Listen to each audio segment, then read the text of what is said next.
আসসালামু আলাইকুম রহমতুল্লাহ। প্রিয় দর্শক, আজ বৃহস্পতিবার দিন, অনেক বরকতময় দিন। প্রিয় দর্শক, এই দিনে নবীজি সাল্লাল্লাহু আলাইহি ওয়াসাল্লাম রোজা রাখতেন এবং বেশি বেশি করে দোয়া এবং ইস্তেগফার পাঠ করতেন। প্রিয় দর্শক, হযরতে সাহাবায়ে কেরামগণ নবীজি সাল্লাল্লাহু আলাইহি সাল্লামকে জিজ্ঞাসা করলেন, ইয়া রাসূলুল্লাহ সাল্লাল্লাহু আলাইহি ওয়াসাল্লাম, আপনি বৃহস্পতিবার দিনে কেন বেশি বেশি আমল করেন? তখন নবীজি সাল্লাল্লাহু আলাইহি ওয়াসাল্লাম বললেন, হে সাহাবীরা, বৃহস্পতিবার দিনে বান্দার যত আমলনামা আছে সমস্ত আমলনামা আল্লাহ তাআলার দরবারে পৌঁছায়। তাই আমি এই দিনে বেশি করে ইবাদত করি এবং রোজা রাখি। রাসূলুল্লাহ সাল্লাল্লাহু আলাইহি সাল্লাম বললেন, আমি এই দিনে রোজা রাখি কারণ এই দিনে আমলনামা আল্লাহ তাআলার দরবারে পৌঁছায়। আমি চাই আমার আমলনামা রোজা অবস্থায় আল্লাহ তাআলার দরবারে পৌঁছাক। সুবহানাল্লাহ, আল্লাহু আকবার। প্রিয় দর্শক, আজকের এই ভিডিওতে আমি 5টি ইস্তেগফারের কথা বলবো। যে 5টি ইস্তেগফার যদি আপনারা আজকে এই বৃহস্পতিবার দিনে পালন করতে পারেন, তাহলে ইনশাআল্লাহ আপনাদের সকল মনের আশা পূরণ হবে এবং আল্লাহ রব্বুল আলামিন আপনাদেরকে মৃত্যুর পর সরাসরি জান্নাত নসিব করবেন। সুবহানাল্লাহ। তো প্রিয় দর্শক, আমার বিশ্বাস যারা চান মন থেকে আপনাদের সকল গুনাহ মাফ হয়ে যাক এবং মৃত্যুর পর আল্লাহ রব্বুল আলামিন আপনাদের সকল গুনাহ মাফ করে আপনাদেরকে জান্নাতুল ফেরদাউস নসিব করাক, তারাই আজকের এই ভিডিওটি সম্পূর্ণ না টেনে দেখবেন ইনশাআল্লাহ। তো প্রিয় দর্শক, চলুন মূল আলোচনায় প্রবেশ করা যাক। নবীজি সাল্লাল্লাহু আলাইহি ওয়াসাল্লাম বলেন, যেই বান্দা বেশি বেশি আল্লাহ তাআলার দরবারে দোয়া করে, আল্লাহ তাআলা তার ভাগ্য পরিবর্তন করে দেন। সুবহানাল্লাহ। প্রিয় দর্শক, আপনার ভাগ্য, আপনার তাকদীর যদি আপনি পরিবর্তন করতে চান, তাহলে অবশ্যই বেশি বেশি করে আল্লাহ তাআলার দরবারে দোয়া করতে হবে। প্রিয় দর্শক, প্রথম নম্বরে যেই ইস্তেগফারের কথা বলবো, সে ইস্তেগফারটি হলো আস্তাগফিরুল্লাহ। আস্তাগফিরুল্লাহ এমন একটি বড় ইস্তেগফার। এই ইস্তেগফারের অর্থ হচ্ছে, আল্লাহ আমাকে ক্ষমা করুন। প্রিয় দর্শক, এই ইস্তেগফার যে বান্দা প্রতিনিয়ত পাঠ করে, আল্লাহ রব্বুল আলামিন ওই বান্দাকে ক্ষমা করে দেন। শুধু তাই না, ওই বান্দার জীবনে যত দুঃখ দুর্দশা আছে সমস্ত কিছু আল্লাহ তাআলা এই ইস্তেগফারের কারণে দূর করে দেন। প্রিয় দর্শক, নবীজি সাল্লাল্লাহু আলাইহি ওয়াসাল্লাম তার জীবন দশায় কোনো গুনাহ নেই, তারপরেও তিনি দৈনিক 70 বারেরও অধিক এই ইস্তেগফার পাঠ করতেন, আস্তাগফিরুল্লাহ। প্রিয় দর্শক, নবীজি সাল্লাল্লাহু আলাইহি ওয়াসাল্লাম 5 ওয়াক্ত নামাজের পর যখন তিনি সালাম ফেরাতেন, তখন তিনি একবার আল্লাহু আকবার বলে 3 বার আস্তাগফিরুল্লাহ আস্তাগফিরুল্লাহ আস্তাগফিরুল্লাহ পাঠ করতেন। তাই প্রিয় দর্শক, আপনারাও যখনই নামাজ আদায় করবেন এবং সালাম ফিরানোর সাথে সাথে একবার আল্লাহু আকবার বলে 3 বার আস্তাগফিরুল্লাহ পাঠ করবেন ইনশাআল্লাহ। প্রিয় দর্শক, আস্তাগফিরুল্লাহর অনেক ফজিলত রয়েছে। হযরতে আহমদ ইবনে হাম্বল রাহমাতুল্লাহ আলাইহি যুগশ্রেষ্ঠ মুহাদ্দিস ছিলেন এবং তিনি 4 ইমামের এক ইমাম। তার মাযহাবের নাম হচ্ছে হাম্বলি মাযহাব। প্রিয় দর্শক, তিনি সারা জীবন কাটিয়ে দিয়েছেন হাদিস সংগ্রহ করতে করতে। শেষ বয়সে তিনি হাদিস সংগ্রহ করার জন্য সফরে বের হলেন। তিনি ক্লান্ত অবস্থায় একটি মসজিদে প্রবেশ করলেন। সেখানে তিনি মাগরিবের নামাজ আদায় করলেন এবং এশারের নামাজ আদায় করলেন। তখন ছিল কনকনে শীতের রাত। তিনি ভাবলেন, এই শীতের রাতে আমি ক্লান্ত অবস্থায় এখন কোথায় যাব? তার চেয়ে বরং এই মসজিদে আজকের রাতটি কাটিয়ে দেই। সকালবেলা ফজরের নামাজ আদায় করার পর না হয় বের হয়ে যাব। তিনি এইটা মনে মনে চিন্তা করে সেখানে বসে থাকলেন এবং চাদর মুড়ি দিয়ে তার হাদিসের বই থেকে হাদিস পাঠ করতে লাগলেন। তৎক্ষণাৎ এক ব্যক্তি আসলো। মসজিদের রক্ষণাবেক্ষণের দায়িত্বে থাকা এক ব্যক্তি এসে বলল, আপনার এখানে থাকা যাবে না, এই মসজিদে রাতে থাকা নিষেধ। তখন হাম্বল রাহমাতুল্লাহ আলাইহি ওই ব্যক্তিকে বিনয়ের সাথে কয়েকবার অনুরোধ করার পরেও ওই ব্যক্তি বুঝতে নারাজ। ওই ব্যক্তি বলতে লাগলো, এখানে থাকা যাবে না, এখানে রাতে থাকা নিষেধ। তখন এক প্রকার বাধ্য হয়েই হযরত হাম্বল রাহমাতুল্লাহ আলাইহি ওই মসজিদ থেকে এই কনকনা শীতে রাতে বের হয়ে হাঁটতে লাগলেন একটি বাজারের দিকে। তিনি হাঁটতে হাঁটতে বাজারে পৌঁছালেন এবং বাজারে অনেক দোকান ঘোরার পরে একটি দোকান খেয়াল করলেন। ওই দোকানটি হচ্ছে একটি রুটি বিক্রেতার দোকান। তিনি সেখানে গেলেন এবং দেখলেন একটি যুবক সেখানে রুটি বানাচ্ছে। তিনি যুবককে ডাক দিয়ে বললেন, হে যুবক, আমি যদি তোমার এই রুটির চুলার কাছে তাপ নিতে নিতে সারা রাত কাটিয়ে দেই তাহলে কি তোমার কোনো অসুবিধা হবে? তখন ওই যুবকটি বলল, অবশ্যই না। আপনি যদি আমার এই চুলার কাছে সারা রাত কাটিয়ে দেন তাপ নিতে নিতে, এতে তো আমার কোনো সমস্যা নেই, এটা তো আমার সৌভাগ্যের ব্যাপার, আপনি এখানে থাকতে পারেন। তখন যুবকের অনুমতি পেয়ে হযরত আহমদ ইবনে হাম্বল রহমাতুল্লাহ আলাইহি সেখানে বসে পড়লেন এবং সেখানে চাদর মুড়ি দিয়ে চুলার তাপ নিতে থাকলেন এবং তার হাদিসের বই খুলে হাদিস পড়তে লাগলেন। কিছুক্ষণ পর তিনি যুবকের কিছু কার্যকলাপ খেয়াল করলেন। তিনি খেয়াল করলেন যুবক যখন রুটির খামির গোলে তখন যুবক পড়তেছে আস্তাগফিরুল্লাহ, এবং যুবক যখন রুটি বলে তখনও সে বলতেছে আস্তাগফিরুল্লাহ। তিনি আরও খেয়াল করলেন যুবক যখন রুটি চুলায় তা দিচ্ছে এবং রুটি ছেঁকছে তখনও সে বলে আস্তাগফিরুল্লাহ। তিনি কিছুক্ষণ পর আবার খেয়াল করলেন ওই যুবকটি যখন বিক্রেতাদের কাছে রুটি বিক্রি করছে তখনও সে বলছে আস্তাগফিরুল্লাহ, এবং ক্রেতারা যখন ওই রুটির দাম তাকে দিচ্ছে সে তখন টাকা নেওয়ার সময়ও বলতেছে আস্তাগফিরুল্লাহ।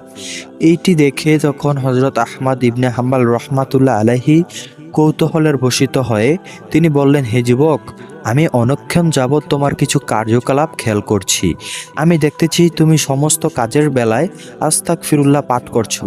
তুমি এত বেশি বেশি করে আস্তাগফিরুল্লাহ পাঠ করছো, এটার কারণ কি? এত বেশি বেশি করে কেন ইস্তেগফার পাঠ করছো? তখন ওই যুবকটি হেসে বলল, এটা তো আমার নিত্যদিনের ওজিফা। আমার সব সময় আমি যেই কাজ করে থাকি না কেন সব সময় বলি আস্তাগফিরুল্লাহ। আর এই আস্তাগফিরুল্লাহ বলার কারণে আল্লাহ রব্বুল আলামিন আমাকে মুস্তাজাবুদ দাওয়া হিসেবে পরিণত করে দিয়েছেন। প্রিয় দর্শক, মুস্তাজাবুদ দাওয়া হচ্ছে যে ব্যক্তির দোয়া আল্লাহ তাআলা কখনোই ফেরত দেন না। যে ব্যক্তি যখন যে দোয়া করে আল্লাহ তাআলা সব দোয়াই তার কবুল করে নেন। তখন এই কথা শুনে আহমদ ইবনে হাম্বল রহমাতুল্লাহ আলাইহি আরও কৌতূহল হয়ে পড়লেন এবং বললেন, কি বলো, আল্লাহ রব্বুল আলামিন তোমাকে মুস্তাজাবুদ দাওয়া হিসেবে পরিণত করেছেন? তখন ওই ব্যক্তি বলল, হ্যাঁ, আমি জীবনে যত দোয়া করেছি আল্লাহ রব্বুল আলামিন আমার সমস্ত দোয়া কবুল করে নিয়েছেন, কিন্তু আমার একটি দোয়া কবুল করেননি এখনো। তখন এই কথা শুনে কৌতূহল হয়ে তিনি আবার প্রশ্ন করলেন, হে যুবক, কোন সেই দোয়া যেই দোয়া এখনো আল্লাহ রব্বুল আলামিন কবুল করে নাই? তখন ওই যুবকটি বলতে লাগলো, আমি কিছুদিন পূর্বে আল্লাহ রব্বুল আলামিনের দরবারে অনেকবার আল্লাহ রব্বুল আলামিনের দরবারে বলেছি, হে আল্লাহ, যুগশ্রেষ্ঠ মুহাদ্দিস হযরত আহমদ ইবনে হাম্বল রহমাতুল্লাহ আলাইহি, আমি শুনেছি তার অনেক জ্ঞান। আমি যদি তাকে সামনে পেতাম এবং তার কাছে যেতে পারতাম, আমি তার হাতে হাত রেখে মুসাফা করতাম এবং তার কপালে একটি চুমু প্রদান করিতাম। তখন এই যুবকের কথা শুনে হযরত আহমদ ইবনে হাম্বল রহমাতুল্লাহ আলাইহি আবেগে আপ্লুত হয়ে পড়লেন এবং আশ্চর্য হয়ে গেলেন। তিনি মায়াবী কণ্ঠে আপ্লুত হয়ে বললেন, হে যুবক, আল্লাহ রব্বুল আলামিন তোমার এই দোয়াটিও কবুল করে নিয়েছেন। সুবহানাল্লাহ, তুমি এমন দোয়া আল্লাহ তাআলার কাছে করেছো, আসলে আল্লাহ রব্বুল আলামিন তোমাকে মুস্তাজাবুদ দাওয়া হিসেবে পরিণত করেছেন। কেননা হাম্বলের দরবারে তোমাকে যেতে হয়নি, হাম্বল নিজেই তোমার দরবারে হাজির হয়েছে। সুবহানাল্লাহ। যুবক প্রশ্ন করলো, আপনি কি হাম্বল রহমাতুল্লাহ আলাইহি? তখন তিনি বললেন, হ্যাঁ, আমি হাম্বল রহমাতুল্লাহ আলাইহি। যুবক আপ্লুত হয়ে পড়লেন এবং চোখ ভেজা কণ্ঠে তার সাথে হাতে হাত রেখে মুসাফা করলেন এবং তার কপালে একটি চুমু প্রদান করিলেন। সুবহানাল্লাহ। প্রিয় দর্শক, একবার ভেবে দেখেছেন আস্তাগফিরুল্লাহ সবসময় বলার কারণে ওই যুবককে আল্লাহ রব্বুল আলামিন এমন পাওয়ার দান করেছেন, যে পাওয়ার হলো সে যখনই যে দোয়া পাঠ করে সেই দোয়াই সাথে সাথে কবুল হয়ে যায়। তাই প্রিয় দর্শক, এই আস্তাগফিরুল্লাহর অনেক বড় ফজিলত রয়েছে।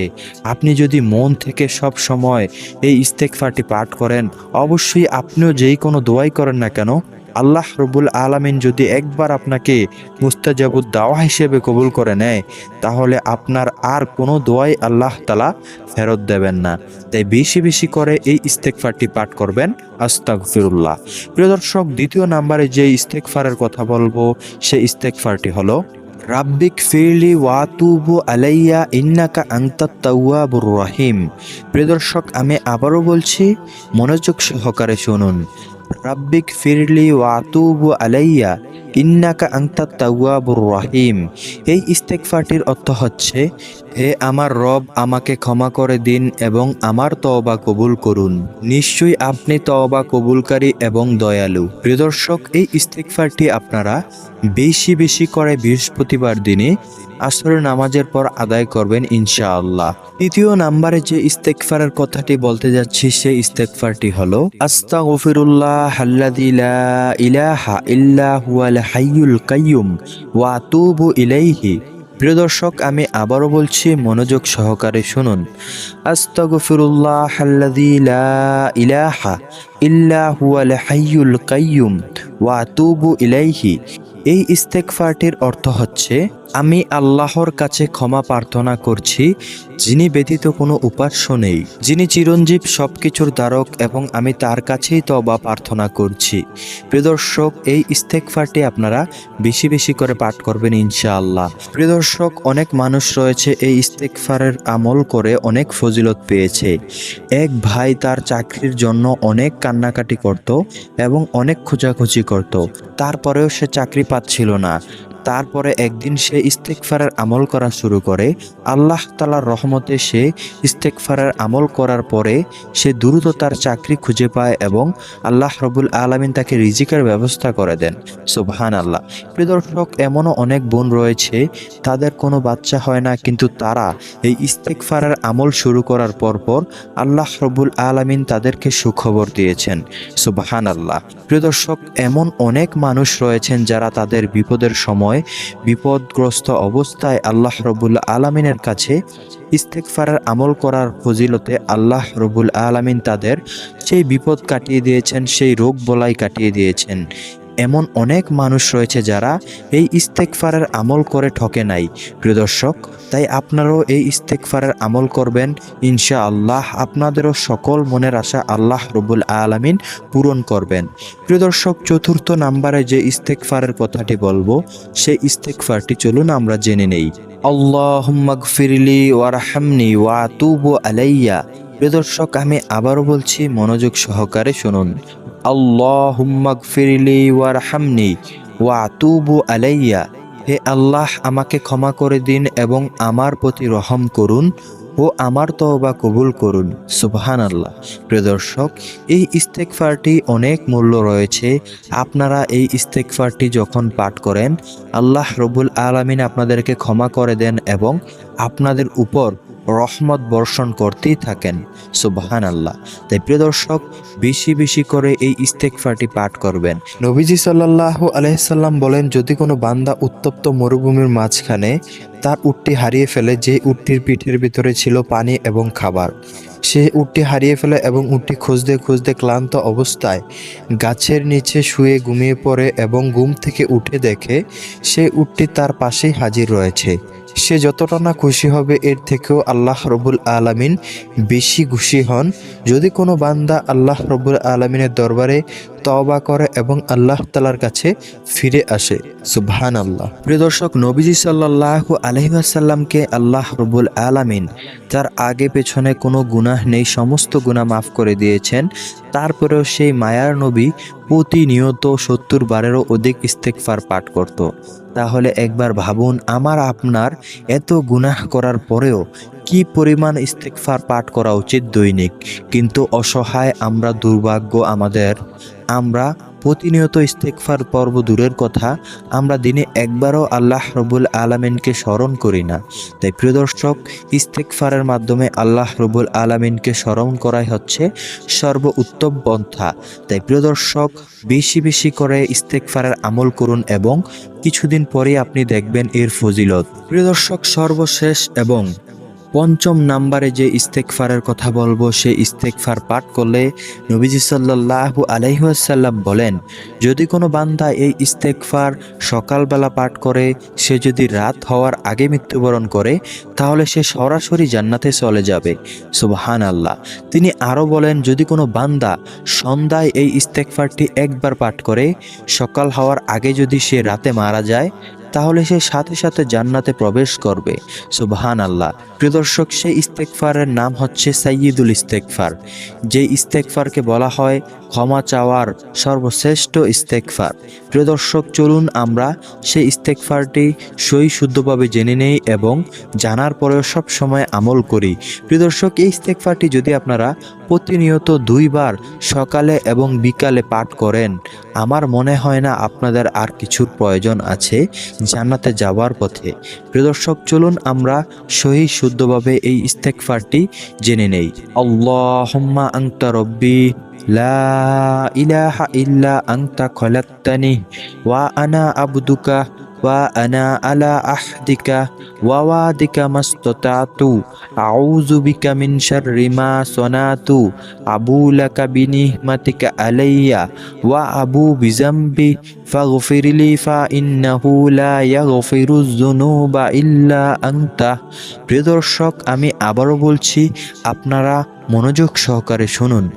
আল্লাহুম্মা আনতা রব্বি লা ইলাহা ইল্লা আনতা খলাকতানি ওয়া আনা আবদুকা ওয়া আনা আলা আহদিকা ওয়া ওয়াদিকা মাস্তাতাতু আউযু বিকা মিন শাররি মা সানাতু আবু লাকা বিনিমাতিকা আলাইয়া ওয়া আবু বিজামবি ফাগফিরলি ফা ইন্নাহু লা ইয়াগফিরুয যুনুবা ইল্লা আনতা। প্রিয় দর্শক, এই ইস্তেগফারটির অর্থ হচ্ছে, হে আল্লাহ, আপনি আমার রব, আপনি ছাড়া কোনো উপাস্য নেই। আপনি আমাকে সৃষ্টি করেছেন এবং আমি আপনার বান্দা। আমি আপনার অঙ্গীকার ও প্রতিশ্রুতির উপর সাধ্যমতো অটল আছি। আমি যা করেছি তার অনিষ্ট থেকে আপনার কাছে আশ্রয় প্রার্থনা করছি। আমার প্রতি আপনার অনুগ্রহকে স্বীকার করছি এবং আমার গুনাহগুলোকেও স্বীকার করছি। সুতরাং আমাকে ক্ষমা করে দিন, কারণ আপনি ছাড়া আর কেহই গুনাহ ক্ষমা করতে পারে না। সুবহানাল্লাহ। প্রিয় দর্শক, এত সুন্দর একটি অর্থ রয়েছে এই ইস্তেগফারের। প্রিয় দর্শক, শুধু শুনলেই হবে না, এই ইস্তেগফারগুলোর আমলও করতে হবে। আপনারা বেশি বেশি করে আমার জন্য দোয়া করবেন যেন আমি এই আমলগুলো করতে পারি। প্রিয় দর্শক, কেননা যদি কোনো বান্দা নিজে আমল না করে এবং অন্যকে আমলের কথা বলে, সেই ব্যক্তিরা যারা শুনে তার আমলের কথা, তারাও সে আমল করে না। তাই আপনারা আমার জন্য দোয়া করবেন যেন আমি বেশি বেশি করে এই ইস্তেগফারের আমলগুলো করতে পারি এবং আপনারাও যাতে বেশি বেশি করে এই ইস্তেগফারের আমল করতে পারেন, সেজন্য আমিও দোয়া করি। যেই বান্দারা মানুষদেরকে উপদেশ দেয় এবং সেই উপদেশ নিজেরাই পালন করে না, রব্বুল আলামিন আখিরাতে ওই সমস্ত বান্দাদের জিহ্বাগুলো কাঁচি দ্বারা কর্তন করবে।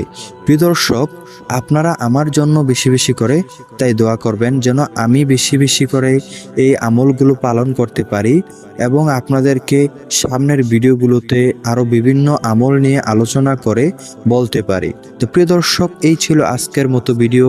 এই রকম ভিডিও পেতে চাইলে আমাদের চ্যানেলটি সাবস্ক্রাইব করে আমাদের পাশে থাকবেন। আল্লাহ হাফেজ।